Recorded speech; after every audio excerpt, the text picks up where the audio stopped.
اپنے چینل پر آپ کو ویلکم کہتے ہیں۔ روزانہ نئی کہانی سننے کے لیے اس چینل کو سبسکرائب کر لیجئے۔ شکریہ۔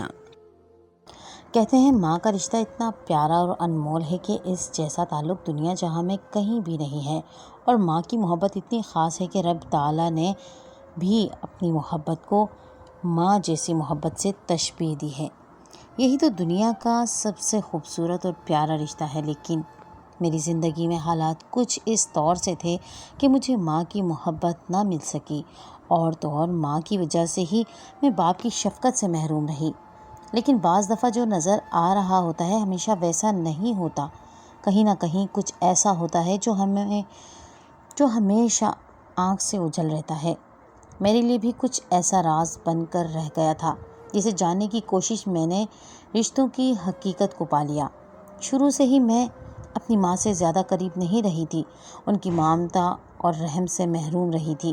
جیسے کوئی ملزم محض ایک الزام پر کڑی سزا دے کر مجرم قرار دے دیا جاتا ہے، میں بھی مجرم ٹھہرائی جا رہی تھی، اور مجھے بھی اپنے جرم کا پتہ نہیں تھا، لیکن سزا کاٹ رہی تھی، اس بات سے بے خبر کہ میرے ساتھ کوئی اور بھی ہے جو حالات کی چکی میں پس رہا ہے۔ گھر میں عجیب سا ماحول بنا رہتا تھا۔ میری ماں مجھے اپنے کمرے میں بھی نہیں آنے دیتی تھی۔ جب میں 12 سال کی ہوئی تو مجھے ماں کی دوری بہت شدت سے محسوس ہونے لگی تھی۔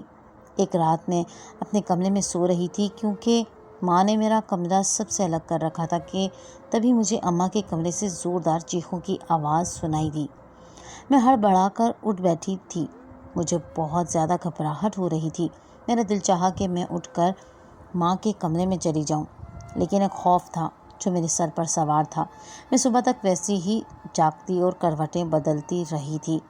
مجھ میں اتنی ہمت نہیں ہو سکی کہ میں اماں ابا کے کمرے میں جا کر ان سے وضاحت سے پوچھ سکوں۔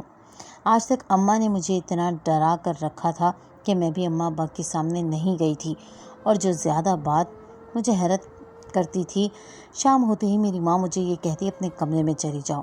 کیوں اماں ابا آئیں گے، میرے لیے کوئی چیز لائیں گے، میں ان سے لے کر ہی جاؤں گی۔ میں نے کہا نا کہ تم یہاں نہیں رک سکتی، چلو جاؤ اپنے کمرے میں جاؤ۔ اماں مجھے ڈانٹ کر میرے کمرے میں بھیج دیتی تھیں، اور اس وقت میں اپنی ماں کو اپنی دشمن سمجھنے لگتی، کیونکہ انہی کی وجہ سے میں باپ کی محبت سے مسلسل محروم رہتی آئی تھی۔ دوپہر کا وقت ہوتا تو میں پورے گھر میں پھرتی رہتی، پر جیسے ہی مغرب کا وقت ہوتا میری ماں مجھے میرے کمرے میں بند کر دیتی۔ مجھے اس سب باتوں سے بہت خوف آتا تھا۔ میری سبھی جاننے والی میری سہیلیاں مجھ سے کہتی تھیں کہ تمہارا باپ تمہیں لینے کے لیے اسکول بھی نہیں آتا، جبکہ ہم سب کو ہمارا باپ چھوڑنے بھی آتا ہے، اور واپس چھٹی کے وقت بھی ہمارا انتظار کرتا ہے۔ میں ان لڑکیوں کی باتیں سنتی تو بس حیرت سے انہیں دیکھتی ہی رہ جاتی تھی۔ میں اور کر بھی کہہ سکتی تھی، میرے لیے تو وہ کسی اور ہی دنیا کی مخلوق تھی، کیونکہ آج تک میرے باپ نے مجھے محبت بھری نظروں سے نہیں دیکھا تھا، اور اس سب کی وجہ میری ماں تھی۔ ابا جب بھی مجھے اپنے پاس بلاتے اماں کو غصہ آ جاتا۔ اماں کہتی کہ اس سے دور رہو، بیٹیاں بڑی ہو جائیں تو انہیں ماں باپ سے فاصلہ رکھنا چاہیے۔ مجھے ماں کی یہ بات بہت بری لگتی تھی، لیکن اس وقت اتنی چھوٹی تھی کہ زیادہ مزاحمت نہیں کر سکتی تھی۔ میں تھوڑی بڑی ہوئی تو ایک عجیب واقعہ ہوا۔ ایک رات اماں ابا کے کمرے سے آوازیں آنے لگیں، لگتا تھا کہ آج وہ پھر سے لڑ رہے ہیں۔ میرا نام بھی لیا جا رہا تھا، لگتا تھا کہ لڑائی میری وجہ سے ہوئی ہے۔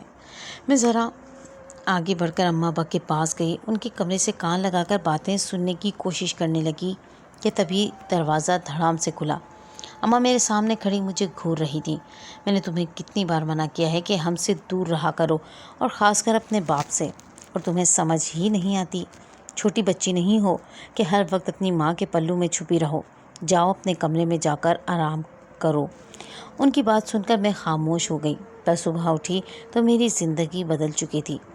میری ماں میرے کمرے میں آئی، مجھ سے کہنے لگی بیٹی اب سے تم اسکول نہیں جا سکتی، ویسے بھی اسکول جانے والی لڑکیاں پڑھ لکھ کر اپنے ماں باپ کے خلاف ہو جاتی ہیں۔ میں تمہیں گھر میں ہی ایک استانی لگوا کر دوں گی، وہی استانی تم کو پڑھائے لکھائے گی۔ بھلا پڑھائی کر کے اسکول جانے کا ماں باپ کے خلاف ہونے کا کیا تعلق بنتا تھا؟ تم اپنے گھر میں ہی ساری ضروریات پوری کر لینا۔ لیکن اماں میری ساری سہیلیاں اسکول جاتی ہیں، میں کیوں گھر پر رکوں؟ میری ضد سن کر ماں نے مجھے غصے سے دیکھا اور بولی یہ تو تمہیں بعد میں پتہ چلے گا کہ میں تمہیں اسکول سے کیوں روک رہی ہوں، فی الحال تم گھر میں ہی رہ کر امتحان کی تیاری کرو۔ ماں یہ کہہ کر میرے کمرے سے چلے گئی۔ میں پھوٹ پھوٹ کر رونے لگی۔ بڑی مشکل سے میں نے اماں سے اجازت لی کہ مجھے ایک بار اسکول جانے دیں تاکہ میں اپنی سہیلیوں سے مل کر اپنے دل سے تو نکال سکوں۔ اماں نے مجھے اجازت دے دی، پر آج ماں کے تیور مختلف تھے۔ وہ مجھے بہت غور سے دیکھ رہی تھی۔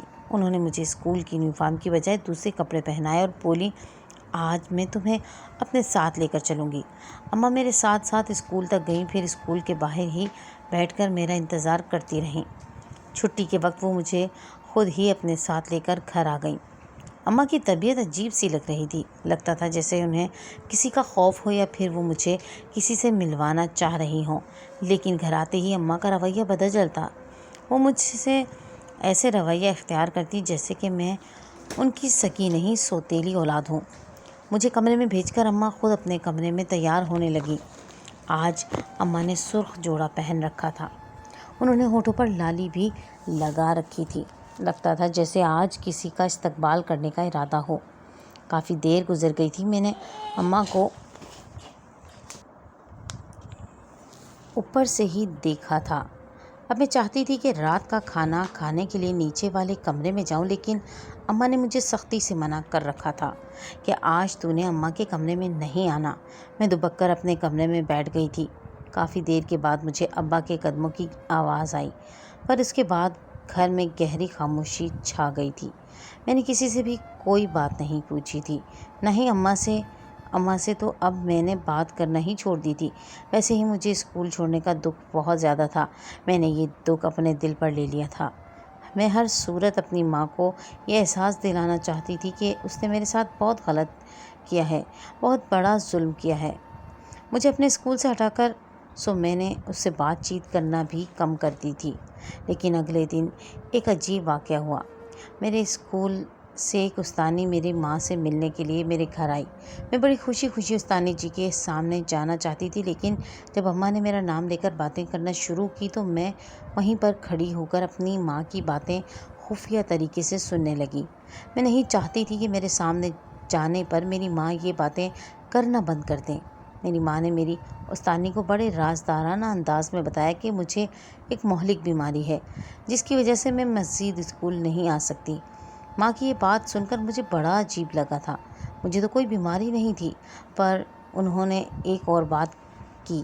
کہنے لگی کہ بس استانی صاحبہ، آپ کو تو پتہ ہے غریبوں کے پاس عزت کے سوا کچھ نہیں ہوتا۔ میں اپنی بیٹی کی عزت کو محفوظ رکھنا چاہتی ہوں۔ استانی صاحبہ نے امی کو سمجھایا کہ وہاں بھی اور بھی لڑکیاں آتی ہیں، کسی کی عزت کو کوئی خطرہ نہیں ہے، لیکن میری ماں نہیں مان رہی تھی۔ بولی کہ ایسا ہو ہی نہیں سکتا، اس کا باپ بھی نہیں مانتا، آپ کسی اور بچے کو اسکول میں داخلہ دے دیجیے، میری بیٹی کی طرف سے معذرت ہے۔ اور ہاں، جو استانی صاحبہ اسے یہاں پر پڑھانے کے لیے آئیں گی، انہیں بھی تو سبھی کچھ آتا ہے۔ اماں نے میری اسکول کی استانی کو مطمئن کر کے تو بھیج دیا تھا، لیکن میرا دل عجیب سا ہو گیا تھا۔ میں اماں کی جھوٹ کو سمجھ نہیں پائی تھی۔ رات کا وقت ہوا تھا تو ماں نے حسب معمول مجھے میرے کمرے میں بند رہنے کا حکم دے دیا۔ اب تو میں اس سب کی عادی ہو گئی تھی، پر میں یہ نہیں جانتی تھی کہ میری ماں اتنا بڑا جھوٹ اور اتنا گھناؤنا الزام بھی مجھ پر لگا سکتی ہے۔ لیکن اگلے دن تو اماں نے بہت ہی عجیب بات کر دی۔ میرے کمرے میں آئی اور رات کے وقت مجھ سے کہنے لگی، بیٹی میں چاہتی ہوں کہ تم میری خالہ کے گھر چلی جاؤ۔ اماں، مجھے یہاں پر کوئی مسئلہ نہیں، آپ مجھے خالہ کے گھر کیوں بھیجنا چاہتی ہیں؟ میرے سوال کا جواب نہ دے کر انہوں نے مجھے مزید الجھن میں ڈال دیا۔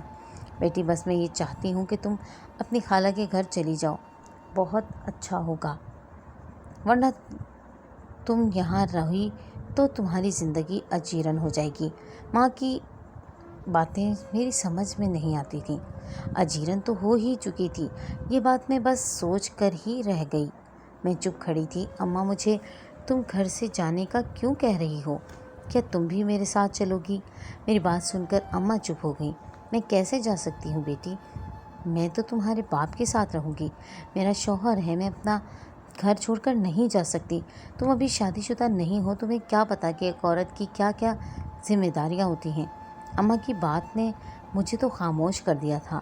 لیکن اگلے دن انہوں نے ابو کے ساتھ بھی بڑی لڑائی کی تھی۔ نام میرا ہی استعمال ہوا تھا، لیکن میں یہ نہیں جانتی تھی کہ ابا اماں ہمیشہ مجھ پر کیوں لڑتے رہتے ہیں۔ اب کی بار تھوڑی سی باتیں میرے کان میں بھی پڑی تھیں۔ اماں ابا سے کہہ رہی تھی کہ میں تمہیں ہرگز اپنی بیٹی کے لیے یہ سب نہیں کرنے دوں گی۔ میری بیٹی کی زندگی تمہاری مرضی پر نہیں گزر سکتی، وہی ہوگا جو میں چاہوں گی۔ میں نے اپنی بیٹی کو پالا پوسا ہے، بڑا کیا ہے، تم ایک لاپرواہ انسان ہو، خواہ میری بیٹی کے قریب آنے کی کوشش نہ کرو۔ عجیب باتیں کر رہے تھے۔ آخر ایک بیٹی کو باپ سے کیا خطرہ ہو سکتا ہے کہ اس سے دور رہا جائے؟ میں نے سر جھٹک دیا تھا۔ اگلے دن ایک ایسا واقعہ ہوا جس نے میری آنکھیں کھول دی تھیں۔ ہمارے گھر میں ایک بوڑھی عورت آئی تھی۔ وہ بوڑھی عورت کافی طاقتور اور مضبوط لگ رہی تھی۔ اس کے ہاتھ پاؤں مردانہ تھے۔ اس نے ایک کالے رنگ کا برقع اوڑھ رکھا تھا۔ وہ اماں سے ملنے کے لیے آئی تھی۔ اماں نے مجھے ان کے لیے چائے بنانے کا کہا تھا، کیونکہ اماں ان کی بہت زیادہ عزت کرتی تھی۔ اماں کی چال سے لگ رہا تھا کہ جیسے یہ بوڑھی ان کے لیے بہت ہی اہم شخصیت ہے اور وہ اس کے سامنے کوئی بھی ایسی بات نہیں کرنا چاہتی جو کہ اس کی طبیعت کو ناگوار گزرے۔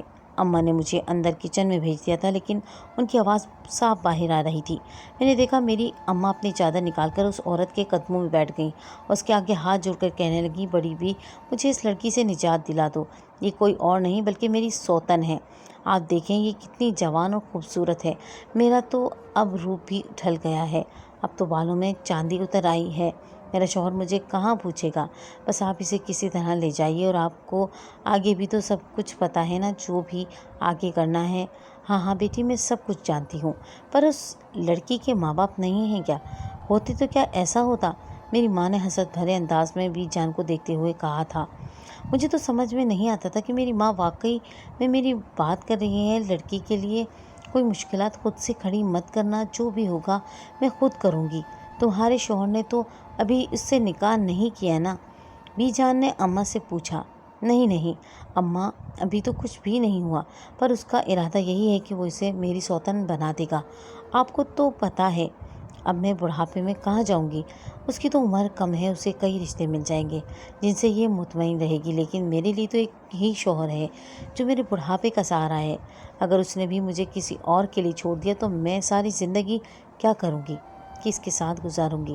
اب کیا آخری عمر میں مجھے اتنے دکھ ملیں گے؟ یہ کہہ کر اماں پھر سے رونے لگی تھی۔ مجھے تو اماں کی باتیں بہت پاگلوں والی لگ رہی تھی۔ میں نے سوچا تھا کہ اس بوڑھی بی کے جانے کے بعد میں اماں کی خوب کلاس لوں گی، ان سے پوچھوں گی کہ انہوں نے اتنی فضول باتیں اس عورت سے کیوں کی ہیں، اور ابا کے بارے میں اتنی گھنونی اور گری ہوئی بات کی۔ کیا اللہ، اماں کو کیا ہو گیا ہے؟ سوچ سوچ کر میں پاگل ہوتی جا رہی تھی۔ اس عورت کے جانے کے بعد میں نے فوراً اماں کے پاس گئی اور ان پر برس پڑی۔ اماں، تمہیں ابا کے بارے میں ایسی باتیں کرتے شرم نہیں آتی؟ اور میرے بارے میں ایسا کیوں کہہ رہی تھی؟ کون سا تمہیں پیسے ملتے ہیں یہ سب باتیں کر کے؟ تمہارا دماغ تو نہیں خراب ہو گیا؟ تم پاگل تو نہیں ہو گئی؟ ہاں میں پاگل ہو گئی ہوں، اور تمہیں کیا پتہ کہ میرا درد کیا ہے؟ تم بس اپنے باپ کی چہیتی بنی رہو۔ تم حقیقت کا جب ادراک ہوگا تب سمجھ آئے گی کہ یہ دنیا کتنی بری ہے۔ اماں یہ باتیں کر ہی رہی تھی کہ دروازے پر دستک ہونے لگی۔ میں نے دیکھا دروازے پر ابا تھے۔ اماں نے فوراً مجھے ہاتھ کے اشارے سے اوپر جانے کا اشارہ کیا۔ ماں، میں اب تمہاری باتوں میں نہیں آؤں گی، اب میں اوپر نہیں جاؤں گی۔ آئندہ سے میں اپنے ابا کے ساتھ اسی طرح رہوں گی جیسے بچپن میں رہا کرتی تھی۔ تم تو کسی چڑیل کی طرح میرے پیچھے ہی پڑ گئی ہو، میری ماں مجھے سمجھانے لگی۔ دروازے پر دستک تیز ہونے لگی، تبھی اماں نے جا کر دروازہ کھول دیا۔ اب وہ مجھے سمجھانا چھوڑ چکی تھی۔ میرا دل بیٹھ رہا تھا، لگتا تھا اماں کا دل دماغ خراب ہے، میں نے دل میں سوچا تھا۔ تبھی گھر کا دروازہ کھلا، میرے سامنے ابا کھڑے تھے۔ ابا کے ساتھ ایک اور آدمی بھی تھا۔ ابا نے شفقت سے میرے سر پر ہاتھ رکھا، پر ان کے ساتھ جو آدمی تھا ان کی نظریں عجیب سی تھیں، ایسا لگ رہا تھا جیسے وہ مجھے کھا جائے گا۔ اس کے ہاتھ میں کچھ سامان بھی تھا جسے اس شخص نے میری طرف بڑھایا۔ دیکھتے ہی میری اماں نے اس شخص کا ہاتھ بری طرح جھٹک دیا، جس پر میرا ابا اماں سے خفا نظر آیا۔ ابا نے مجھے کہا کہ تم اوپر جا کر کھیلو، اور ہاں، بلکہ ایسا کرو کہ ہمارے لیے چائے بنا کر لے آؤ۔ ابا کی بات سن کر میں کچن میں چائے بنانے چلی گئی۔ ان کے پیچھے پیچھے میری اماں بھی میرے ساتھ آ گئیں۔ کیا ہوا ہے بیٹی؟ نہیں کیا؟ میں نے 100 بار سمجھایا نہیں کہ تم چائے بنانے کے لیے کچن میں مت آیا کرو۔ اس گھر میں کام کرنے کے لیے میں ہوں، یہ گھر میرا ہے، میں اس کی ذمہ دار ہوں۔ چلو جاؤ، شاباش، اوپر جاؤ۔ اماں نے چائے کا سامان میرے ہاتھ سے لے لیا اور مجھے اوپر جانے کو کہا۔ واقعی میں لگتا تھا کہ یہ میرا گھر نہیں ہے۔ آج مجھے اپنا آپ بہت اجنبی اور بہت پرایا محسوس ہو رہا تھا۔ میں اوپر اپنے کمرے میں آ گئی۔ میں نے سوچا کہ آج کے بعد میں بھی اپنی ماں سے کوئی بات نہیں کروں گی جو میرے بارے میں لوگوں سے طرح طرح کی مختلف رنگ برنگی باتیں کرتی ہے۔ وہ میرے ساتھ کیا مخلص ہوگی؟ کبھی کبھی لگتا تھا ماں کے رشتے کے بارے میں جو بھی سنا سب جھوٹ ہے۔ ماں باپ بھی مخلص نہیں ہوتے، لیکن گمانوں پہ چلنے والے منہ کی کھاتے ہیں۔ میں بھی انہی میں شامل تھی۔ اماں نے میری پڑھائی کا عمل تیز کر دیا تھا۔ ہر روز وہ ثانی آتی، مجھے پڑھا کر چلی جاتی، لیکن میرا دل کسی چیز میں نہیں لگتا تھا۔ میں تو اسکول جانا چاہتی تھی، اپنی سہیلیوں کے ساتھ کھیلنا چاہتی تھی۔ دن بھر میں جس طریقے سے اپنا وقت گزارتی تھی، گھر میں بیٹھے بیٹھے یہ سب کچھ تو بالکل ممکن ہی نہیں تھا۔ اگلے دن عجیب بات ہوئی تھی۔ ماں نے پھر سے اسی بوڑھی عورت کو ہمارے گھر بلایا اور مجھے اس کے سامنے بٹھا دیا۔ وہ عورت مجھے گھور گھور کر دیکھنے لگی۔ میں نے اس عورت کو دیکھا تھا، اس کی نظریں عجیب تھیں۔ اماں اسے التجائیہ نظروں میں دیکھ رہی تھی۔ لگتا تھا کہ اماں نے اسے کوئی خاص درخواست کر رکھی ہے، تبھی تو وہ اماں کی بات پر اتنی غور سے مجھے دیکھ رہی تھی، جیسے مجھے سے کوئی سوال پوچھنا چاہ رہی ہو۔ آخر کیا عمر ہے تمہاری لڑکی؟ اس عورت نے مجھ سے پوچھا تھا۔ میں نے اپنی عمر بتائی تو وہ اپنے کانوں کو ہاتھ لگانے لگی۔ بھئی زمانہ ہی ایسا آ گیا ہے، ہم کیا کریں؟ ہمارے زمانے میں تو اس عمر کی لڑکیوں کی مجال نہیں ہوتی تھی کہ وہ گھر سے باہر نکلیں، اور اسے دیکھو۔ اس سے پہلے کہ میں کچھ کہتی اماں نے اشارہ کیا۔ میں اٹھ کر اپنے کمرے میں آ گئی تھی۔ اس بوڑھی عورت کو اماں یہی کہتی تھی کہ یہ لڑکی میری سوتن ہے اور میرے شوہر سے شادی کرنا چاہتی ہے۔ حالانکہ میری ماں یہ سب کچھ جھوٹ بول رہی تھی، پھر بھی وہ بوڑھی عورت اس بات پر یقین کر لیتی۔ مجھے تو اب بوڑھی کی عقل پر بھی حیرت ہونے لگی تھی کہ وہ ایسا کیسے کر سکتی ہے۔ خیر خود تو وہ کسی مرد سے کم نہیں تھی۔ اس عمر میں بھی جا کر اس میں کوئی نزاکت کی کمزوری نہیں تھی، بلکہ وہ ہٹی کٹی اور مردانہ جسم کی مالک تھی۔ شام کا وقت ہوا تو ماں نے مجھے نیچے بلایا۔ ابا بھی سامنے ہی بیٹھے تھے۔ آج ابا مجھے عجیب نظروں سے دیکھ رہے تھے۔ بیٹی تمہاری عمر کیا ہو گئی ہے؟ ابا نے اچانک مجھ سے سوال کیا۔ تم کیوں اس کی عمر کے پیچھے پڑ گئے ہو؟ کیا تمہیں نظر نہیں آتا ہماری بیٹی جوان ہو گئی ہے؟ اماں نے یہ بات کہہ کر مجھے پھر اوپر جانے کا اشارہ کیا۔ مجھے غصہ آ گیا۔ میں نے کہا اماں تم مجھے خواہ ابا سے چھپایا نہ کرو۔ میں اپنے ابا کے ساتھ کیا تھوڑی دیر بات بھی نہیں کر سکتی؟ میرے بھی ابا ہیں۔ میں ابا کے قریب بیٹھ گئی۔ ابا نے حسرت بھری نظر سے دیکھا، جیسے آج میرا اور ان کا ایک ساتھ آخری دن ہو۔ خیر میری ماں اس طرح کی باتیں کرتی رہی۔ یوں رات کا وقت ہو گیا۔ میں اپنے کمرے میں آ گئی۔ آدھی رات کو ماں کے کمرے سے چیخوں کی آواز سنائی دی۔ مجھ سے رہا نہیں گیا۔ میں سیڑھیاں اترتی نیچے آئی تو سامنے کا منظر دیکھ کر میری حیرت کی انتہا نہ رہی۔ سامنے میری ماں اوندھے منہ پڑی تھی اور اس کے سر سے خون نکل رہا تھا۔ آیا بھی ساتھ ہی کھڑی تھے۔ کیا ہوا؟ بابا کا چہرہ گھبرایا ہوا تھا۔ ارے جو ہونا چاہیے، بدبخت سے کوئی عاشق ملنے آیا تھا۔ میں نے اس کے سر پر مار دی اور یوں بے ہوش ہو گئی۔ لیکن تم فکر نہیں کرو، مجھے اب یقین ہو گیا ہے کہ تمہاری ماں بہت بدچلن ہے اور اس کے ساتھ تم بھی رہو گی تو خراب ہوگی۔ چلو میں تمہیں اپنی دوست کے گھر لے چلتا ہوں، تم وہاں پر محفوظ رہو گی، ساری زندگی تمہیں کوئی دکھ نہیں پہنچے گا۔ ابا کی بات سن کر مجھے شک سا ہوا تھا۔ ابا مجھے ایک دم اس گھر سے نکالنے کے لیے کیوں کہہ رہے تھے؟ خیر میں ان پر زیادہ شک نہیں کر سکتی تھی، وہ میرا باپ تھا، میں کیسے ان پر کوئی الزام برداشت کر سکتی تھی؟ میں نے فوراً اپنا بیگ پیک کیا جو کہ چھوٹا سا تھا، لیکن اماں کو اس حالت میں چھوڑ کر میں کہیں نہیں جاؤں گی۔ ابا میں نے کہا تھا ارے اسے کچھ نہیں ہوا، ہلکا سا خون ہے، خشک ہو جائے گا، پھر ہوش میں آ جائے گی۔ نہیں ابا، میں نے خون کی طرف دیکھتے ہوئے کہا تھا اماں کو میری مدد کی ضرورت ہے۔ میں نے فوراً پکڑ کر اماں کا سر اپنی گود میں لے لیا، انہیں پٹی بھی کی اور انہیں ہوش میں لانے کی کوشش کرنے لگی کہ ابا نے مجھے ہاتھ سے پکڑ کر زور سے کھینچا اور مجھے باہر لے جانے لگے۔ ابا کی زبردستی کرنے پر میں نے چیخ ماری۔ تبھی وہ بوڑھی عورت جو شاید ہمارے گھر ہی آ رہی تھی میرے سامنے آ گئی۔ ابا کو دیکھ کر وہ عورت بہت غصے میں آ گئی۔ اس نے ان کے چہرے پر ایک زوردار مکہ مار دیا۔ اس سے پہلے کہ ابا کچھ کہتے پیچھے سے ایک آدمی آیا، اس نے ابا کے ناک پر ایک ایسا رومال رکھا جسے سونگھتے ہی ابا بے ہوش سے ہو گئے۔ ابا کے بے ہوش ہونے کی دیر تھی کہ اس عورت نے مجھے گاڑی میں بٹھایا اور وہاں سے چلتی بنی۔ میں نہیں جانتی تھی کہ میرے ساتھ کیا ہو رہا ہے، میرا تو دماغ درد سے پھٹا جا رہا تھا۔ تھوڑی دیر کے بعد ہم ایک گھر میں موجود تھے، وہاں پر میری اماں پہلے ہی پہنچ چکی تھی۔ اماں تم یہاں؟ میں نے اپنی ماں کو حیرت سے دیکھا تھا۔ ہاں میری بیٹی، یہ تو بھلا ہو کہ بی جان کا، جنہوں نے ہمیں بر وقت بچا لیا۔ کیونکہ اماں بچایا کیسے؟ اور تم تو میں نے سنا ہے کہ تم اپنے کسی خبردار جو اپنے باپ والی بکواس کی۔ میں نے کبھی تمہارے باپ کے علاوہ کسی کو نظر اٹھا کر نہیں دیکھا، اور اب میں تمہاری شادی اس لڑکے سے کرنے لگی ہوں جو کہ میری خالہ کا بیٹا ہے۔ بڑی بھی جا چکی تھی اب میں، میرا کزن شاہد اور اماں اور خالہ کے گھر والے بچے تھے۔ میری ماں نے تفصیل سے خالہ کو ساری بات سمجھا دی، کہا کہ یہ سب ہو رہا تھا میرے گھر میں، اسی وجہ سے میں اپنی بیٹی کو اس گھر سے نکالنے کا فیصلہ کیا۔ اماں نے میرے خالہ زاد بھائی شاہد کو مجھ سے نکاح کرنے کے لیے کہا تھا۔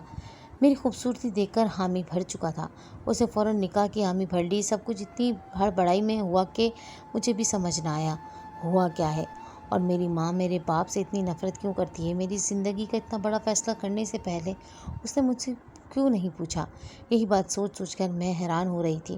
میرا نکاح شاہد کے ساتھ ہو گیا تھا، اب میں اس کی منکوحہ بن چکی تھی۔ میری ماں واپس میرے ابا کے گھر چلی گئیں۔ میں نہیں جانتی اس کے بعد میری ماں کے ساتھ کیا ہوا، لیکن بعد میں جب مجھے اماں کی حقیقت پتہ چلی تو میں اپنا سر پیٹ اٹھی تھی۔ میں سوچ بھی نہیں سکتی تھی کہ میں اتنی ظالم اور خود غرض بیٹی ہو سکتی ہوں۔ میں نے اپنے شوہر کے کمرے میں ایک خط دیکھا جو اماں نے لکھا ہوا تھا۔ شاہد سے وہ کب کا رابطے میں رہ چکی تھی۔ یہ وہی تھا جس کے ساتھ میری شادی ہوئی۔ اماں اسے باقاعدگی سے خط لکھتی اور ابا کی بری حرکتوں اور عادتوں کے بارے میں آگاہ کرتی۔